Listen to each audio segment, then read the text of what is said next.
The town of Hollow Rock never liked surprises, unless it could turn them into a show. On the morning of the trial, the saloon emptied before noon. Cards left unplayed, drinks left half-sipped. Even the bartender paused mid-pour, eyes squinting, toward the courthouse steps. Something was happening, something that smelled like scandal, and folks here never missed a good scandal. They called it a fair trial. But from the moment the girl walked into that dusty room, hem torn, wrists bound, and eyes too tired to plead, anyone with sense could see. Justice had already packed up and left town. She had no name anyone remembered. Just the girl from the mayor's house, or the one with the eyes that don't blink enough. A servant. Poor, quiet, alone. But now they called her a killer. Mayor Elwood Thatcher, rich, loud, untouchable, was found dead in his study. Poisoned, they said. And she was the only one in the room. She didn't scream when they dragged her out, didn't cry, didn't beg. She just walked straight as the townspeople spat, cursed, whispered, her face unreadable, her hair pulled into a tight bun that did nothing to hide the yellowing bruise beneath her jaw. The courtroom was hot, the air thick. It wasn't justice unfolding, it was theater. Judge Elmore, a man whose robes were older than most of the jury, leaned back like a tired preacher. The prosecutor paced like a performer, waving a tiny bottle high. "Belladonna," he declared, voice sharp. "The devil's herb. 1 drop can kill, and she had it." Gasps, nods. No one asked why the bottle was in the mayor's own drawer. No one mentioned his months of illness before that night. Her court-appointed lawyer wiped his brow, stammered, and managed 4 sentences before being cut off.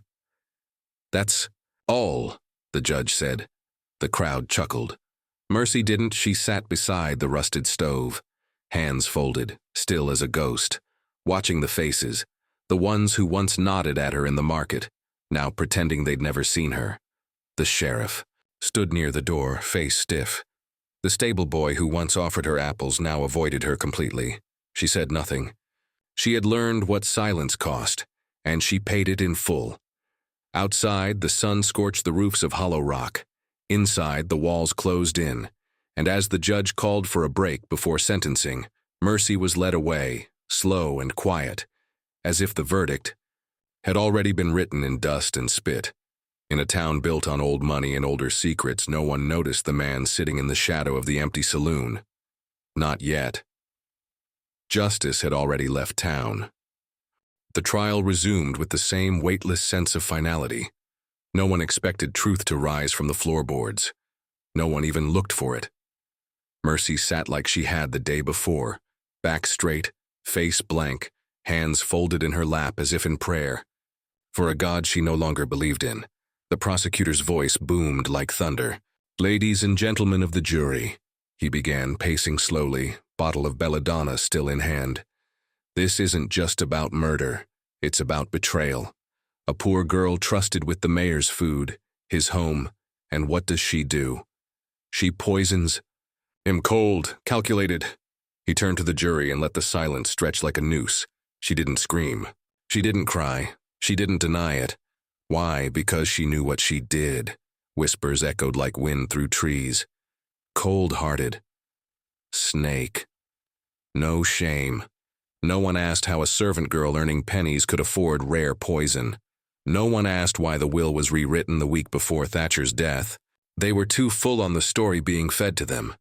And no one saw the bruise beneath her ear, the one hidden beneath a careful knot of hair. But they'd seen it before. Just didn't say so. Flashbacks stirred behind Mercy's quiet expression. She remembered the first time the mayor's hand landed too hard. The broken porcelain plate. The apology wrapped in a doubled wage. The way he smiled when she flinched. The way the cook looked away. She remembered the doctor who saw the bruised ribs and said nothing. The maid who whispered that she'd prayed for her. Prayed but stayed. Mercy had worked in 5 homes before Thatcher's. Each one taught her a lesson in silence. Thatcher taught her the final one, how cruelty can hide behind charm, and how a town can let it. Her lawyer rose, nervous and unsure. There's There's no proof she poisoned him, he stuttered. Maybe he was sick already, maybe it was natural. Sit down, Judge Elmore said flatly. Mercy didn't flinch. She had long since stopped expecting anyone to stand for her. Outside the courthouse, the sun baked the roofs of Hollow Rock. Inside, the court dried her soul slowly, piece by piece. Then something happened. The back doors creaked open. A boy stumbled. In had gone, shirt soaked in sweat, hands trembling. The stable boy. Once he had smiled at her from across the barn. I found this, he gasped, holding up a letter. It was hidden in the mayor's desk, behind the drawer lining. The judge's eyes narrowed. He waved the bailiff over. The room leaned in, breaths caught mid-lie. A letter. The mayor's handwriting. Unfinished. Unsigned. But real. The judge read it silently. His face remained stone. Then he set the paper down and said coldly, "It changes nothing. It's not. Verified, we proceed." Gasps. Then silence. And just like that, hope withered again. Mercy was let out before anyone remembered to breathe. Across town, the saloon had stayed nearly empty. One man had been there since dawn, a revolver at his hip, a cold cup of coffee. Touched. He heard the courthouse gavel echo against the buildings. He stood up. He didn't drink. He didn't speak. Cole MADDOX walked through town like a storm waiting to break. Morning in Hollow Rock broke with a hush that unsettled even the wind. It drifted across windows and porches, as if afraid to make noise. Something was coming. Folks didn't know what, but they felt it in their bones. At the saloon, the piano. Man didn't play. He just sat at the bench, hands resting on the keys, not pressing a one. The bartender wiped the same glass over and over again, gaze darting toward the corner booth. He was still there. Cole MADDOX. Hat brim low. Coffee untouched. Gun never far. He hadn't spoken a word since dawn. And yet somehow he said everything, just by sitting still, just by being back. Whispers carried from one end of town to the other. He's back. MADDOX. Didn't think he was real. Kids were pulled indoors. Shopkeepers turned signs to closed. The preacher kept his doors open, but he prayed with one eye on the horizon. Even the wind changed direction. But Mercy remembered. In her cell, she sat cross-legged on the cot, staring at the stone wall. She remembered his voice, not what he said, but how he said it. Calm, like thunder in the distance, like something dangerous that wouldn't rush. Years ago, she'd heard the mayor mention him in hushed tones. Cole MADDOX is a necessary evil, he'd said once after too much whiskey. He kills, but he don't steal. He protects, but only if paid in blood. She was just a shadow in the hall that night, dusting picture frames. She hadn't made a sound, but the words stuck. Later, she heard the cook say that Cole had vanished into a storm one night and hadn't been seen since. Some swore he died. Others said he became part of the land, the silence, the fear. Now he was back. And Hollow Rock didn't know what to do with him. By midday, the sheriff stepped into the saloon, boots heavy on the floorboards. The room tensed. "MADDOX," he said. Cole didn't look up. "You passing through?" No answer. "We don't want trouble." "Then stop making it." The sheriff shifted. "If this is about the girl," "It is. She got a fair trial. Nothing about this place is fair, least of all that courtroom." The sheriff exhaled. "You're not here to start something?" "I'm here to remember something," Cole said. "That town forgot what it used to be." The sheriff nodded once, not agreement, just exhaustion. Back in her cell, Mercy closed her eyes. His voice echoed in her chest. She'd seen MADDOX once, when she was cleaning Thatcher's study. He hadn't looked at her like the others did, not like prey, not like she didn't matter. Just a glance, steady and clear before he left and never came back. Until now. She tried not to hope. Hope was dangerous. Hope got you hurt. But she couldn't help it. Not with that voice still ringing like a low church bell in her ribs. The bartender finally spoke. "You here for her?" Cole didn't lift his head. "I'm here because you all weren't." He stood. The piano man stiffened. The bartender dropped the glass. Cole walked toward the door, spurs brushing wood, slow and steady. At the threshold, he turned and spoke, voice low but cutting. "Today, you all watch a woman hang for something she didn't do." He didn't wait for an answer. No one gave one. The saloon remained silent long after the door stopped swinging. And just like that, Hollow Rock remembered what fear felt like. Outside, the sky had turned strange, grayish-yellow like a bruise, as if the land itself held its breath. Inside the courthouse, the judge returned to his bench, robes pressed and practiced, the Bible beside him still untouched. The courtroom filled like pews at a sermon. Men took off their hats, women clutched shawls. Children sat wide-eyed, sensing something their parents couldn't explain.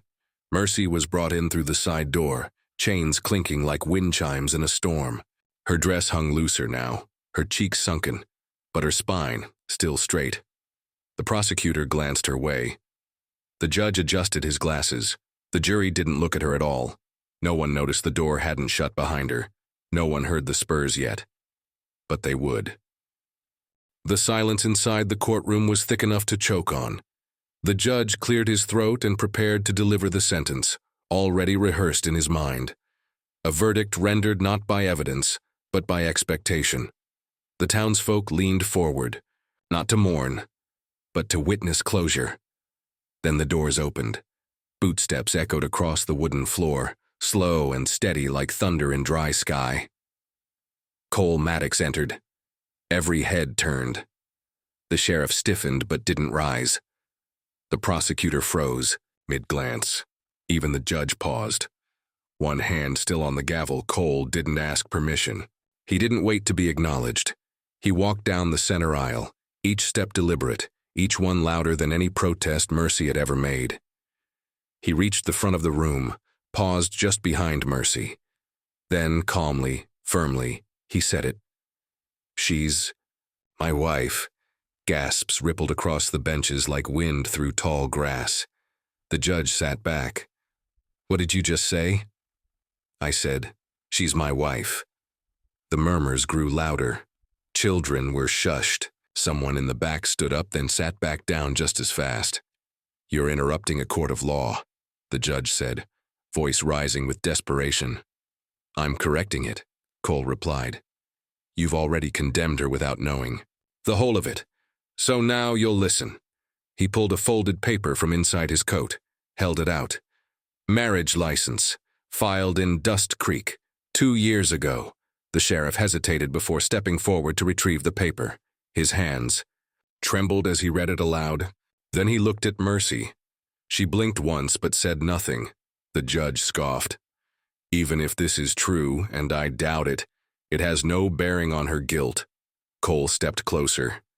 "It has bearing on why she was left alone, why no one stood beside her." He turned slowly to face the crowd. "Because no one knew."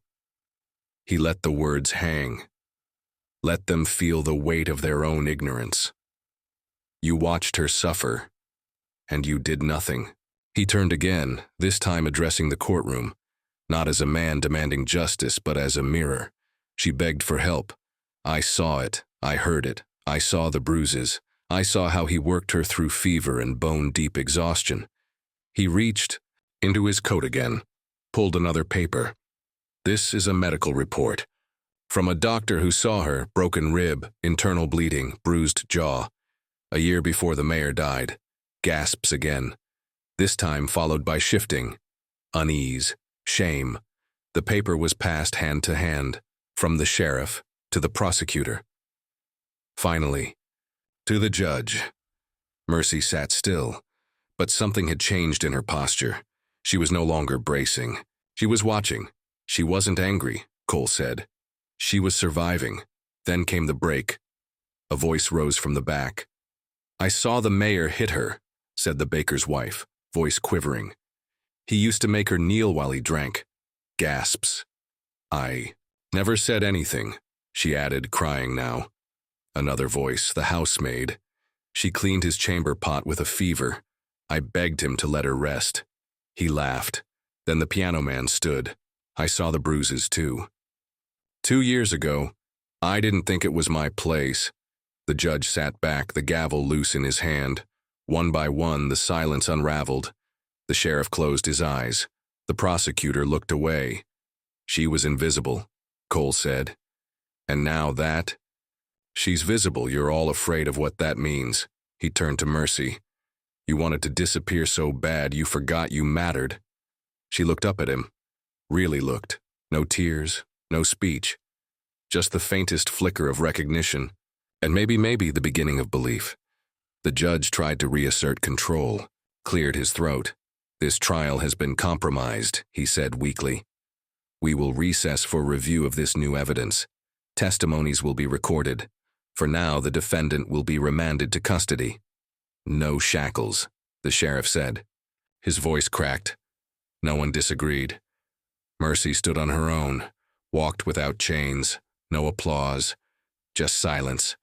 And Cole MADDOX? He didn't follow her out. He returned to the back of the room, sat down quietly, watched.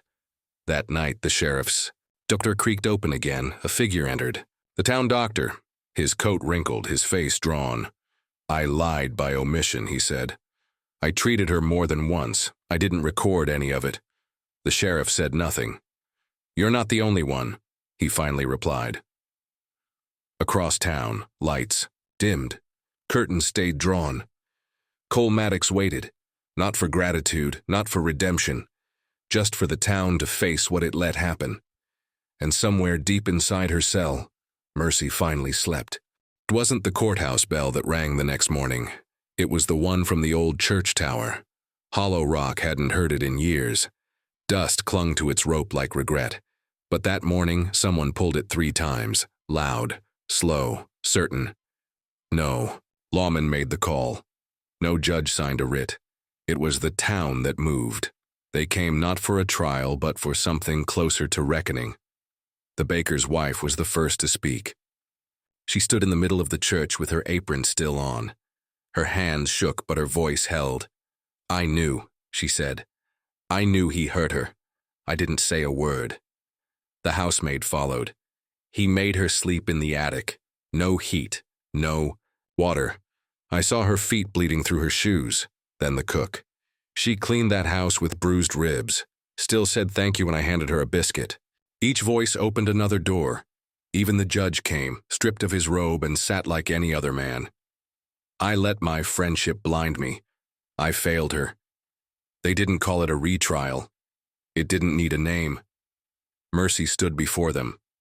Not in chains, not in silence.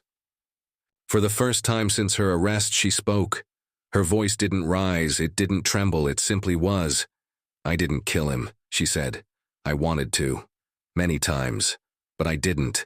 She looked across the room. Not to shame them, but to show them she was still here. I stayed quiet because I thought it would keep me safe. It didn't.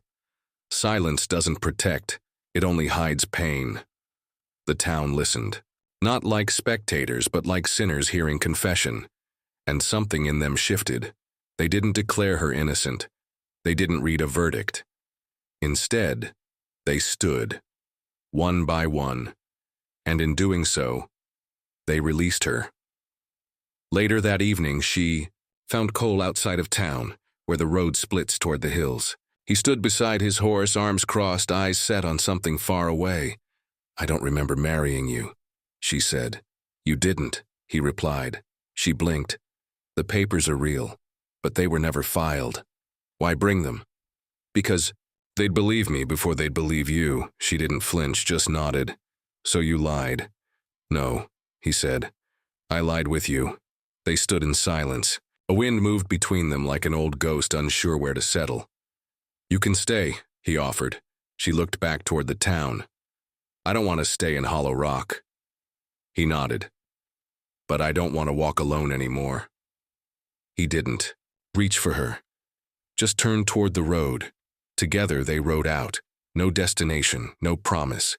Just the sound of hooves and the fading silhouette of a town trying to remember how to be human.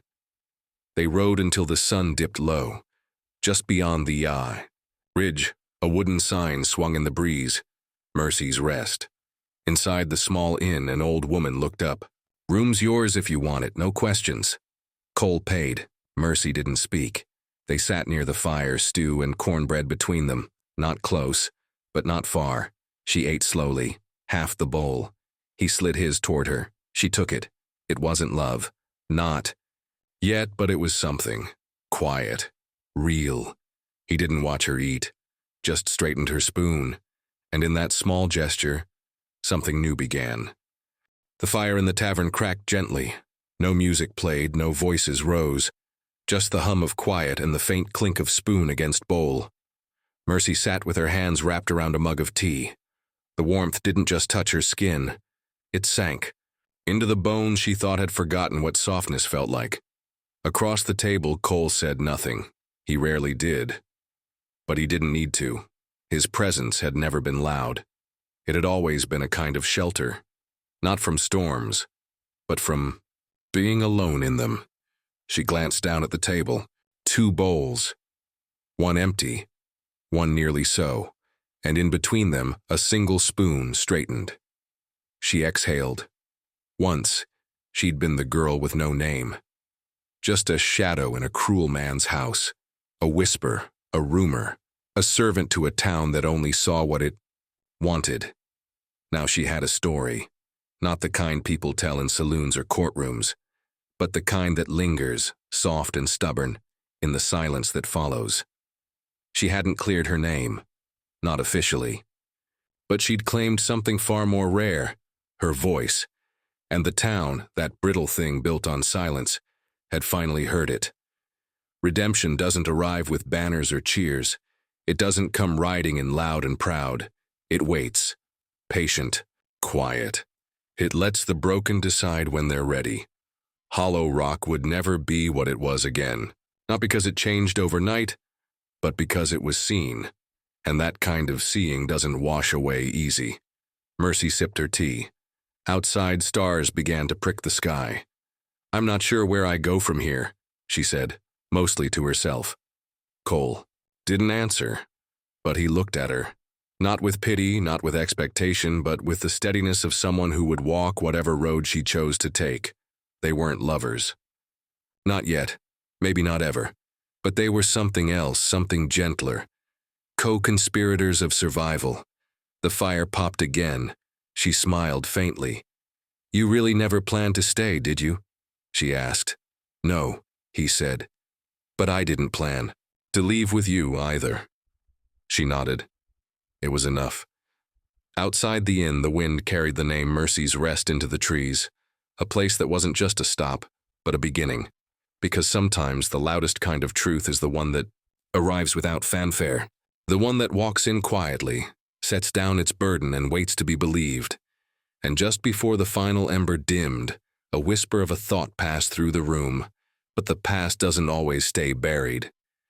And Hollow Rock hasn't seen the last of Cole MADDOX. Subscribe to catch the next story.